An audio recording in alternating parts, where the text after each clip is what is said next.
I've been asked to comment on the claim that an unreacted thermite material was found in the debris of the World Trade Center buildings. In particular, I've been asked to address this paper, which was published in the Open Chemical Physics Journal. The paper concludes with this statement.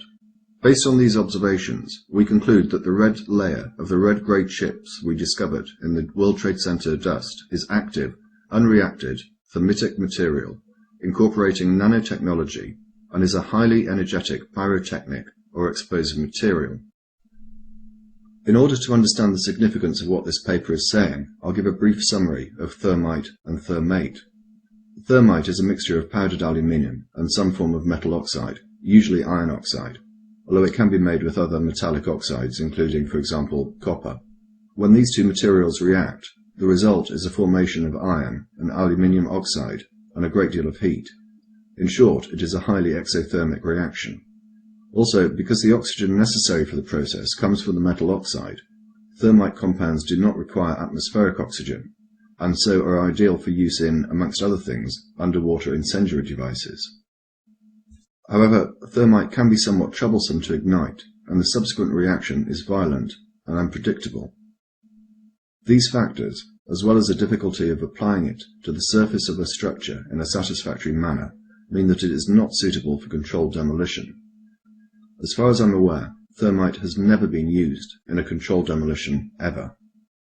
Thermate is a variety of thermite, with the addition of small quantities of other substances, such as sulfur.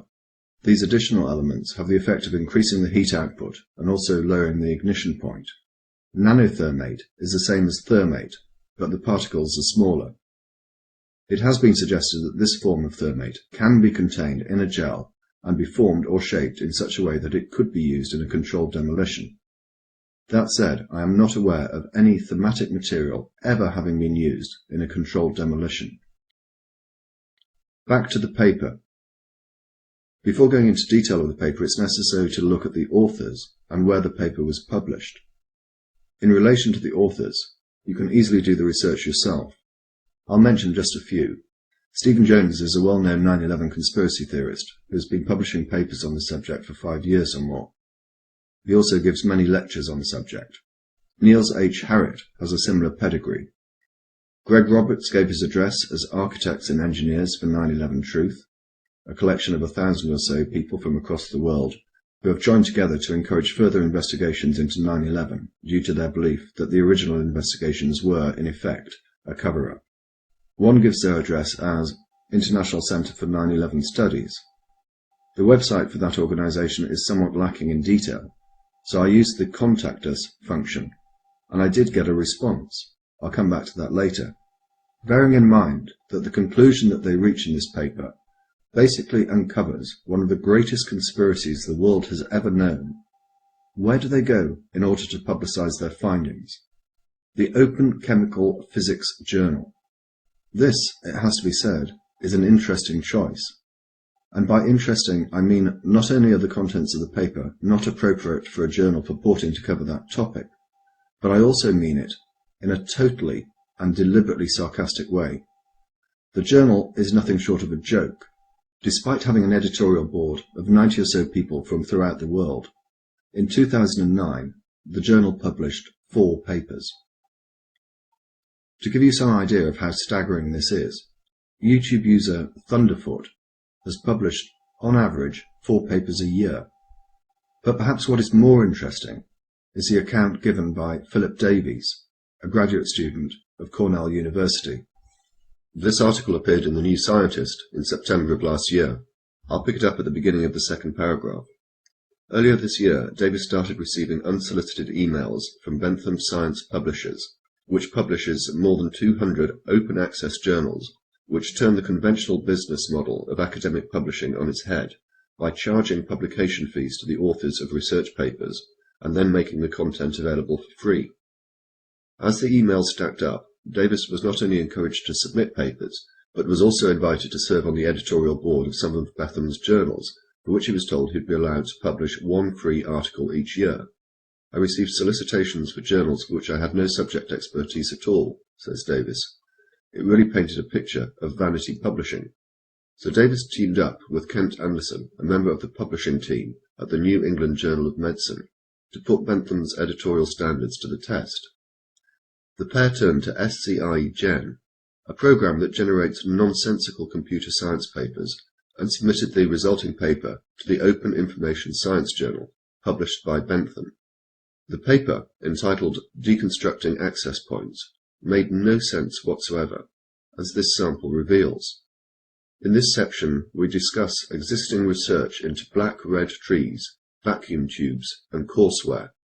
On a similar note, recent work by Takahashi suggests a methodology for providing robust modulates, but does not offer an implementation.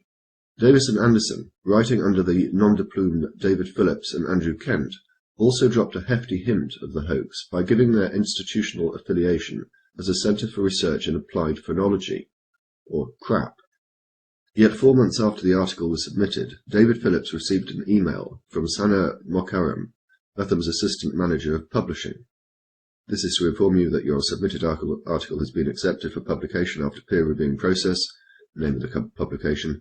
I would be highly grateful to you if you could please fill and sign the attached fee form and covering letter and send them back to me via email as soon as possible to avoid further delay in publication. The publication fee was $800 to be sent to a P.O. box in the United Arab Emirates. Having made his point, Davis withdrew the paper. I failed to mention earlier that Kevin Ryan and Frank Legg are joint editors, along with Stephen Jones, of the Journal for 9/11 Studies. So far, we have a collection of authors who appear to have a bias. Allegations of bias are something that Stephen Jones is familiar with. In his paper, Why Indeed Did the WTC Buildings Collapse?, he used this photograph, with the annotation, workers evidently peering into hot core under the WTC rubble. This photograph was doctored. This is the original, and the glow that you actually see is from a portable light used by the workmen as they searched through the rubble. Jones has also faced criticism for his analysis of Mayan archaeological evidence as supporting his belief that Jesus had in fact visited America. In any event, the authors then published the paper in an obscure journal with a dubious reputation for peer review. But it gets even better than that. The paper was published without the editor's knowledge. I've not been able to find out exactly how this happened, but it is clear that as a result of this paper's publication, the editor, Marie Paul Pellini, resigned. A fuller record of the statements that she has made in relation to this matter are linked in the description. I'll just rely on these. They have printed the article without my permission, so when you wrote to me I did not know that the article had appeared. I cannot accept this, and therefore I have written to Bentham that I have resigned from all activities with them. She continued, I cannot accept that this topic is published in my journal. The article has nothing to do with physical chemistry or chemical physics, and I could well believe that there is a political viewpoint behind its publication. If anyone had asked me, I would say that the article should never have been published in this journal, period. As I indicated earlier, I contacted the International Centre for 9/11 Studies and I received a response. My initial question related to this ambiguous statement on the website. Specifically, I asked who the director and members of staff were. I received a response from James Gawley, one of the authors of the paper, indicating that he was the director. He then asked how he could help. I replied by asking about the paper, and again he responded and asked if I had any specific questions. I sent him a list of 7.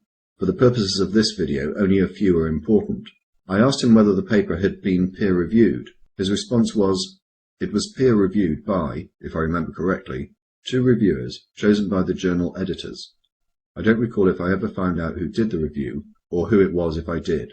I asked about the editor's resignation. His response was, I didn't follow the resignation episode very well. I think I recall something about her saying something like, she didn't feel qualified to give her opinion on the paper's technical merits, which was a nonsense. But what is of more importance is this. I don't know whether the people who rely upon this paper, as evidence of the use of thermite or thermate, actually know what the paper says. Here is a response I received from James Gawley when I touched upon the subject. Firstly, we don't know whether nanothermite was used to bring the towers down. It might have played some other role, such as keeping the fires going long enough to make the fire-induced collapse theory plausible. It might have been used in conjunction with other high-explosive materials to bring the building down. Nanothermite matches are known to exist, and I believe that they can be used to detonate high explosives. We really just have no idea how it was used. The salient point is, it shouldn't have been in the WTC dust at all. And here is Niels Harrit, another of the co-authors, talking about the same issue. So what effect would the nanothermite have had on the collapse of the towers on September the 11th? Actually, within the group of authors behind this paper, which we published in April, there are diverging opinions about what this nanothermite was used for. And in my opinion, we should not speculate in a scenario for the demolition. For these reasons, and the reasons I've outlined in the video, I do not intend to deal with the contents of this paper unless there is a specific question about it that demands a response.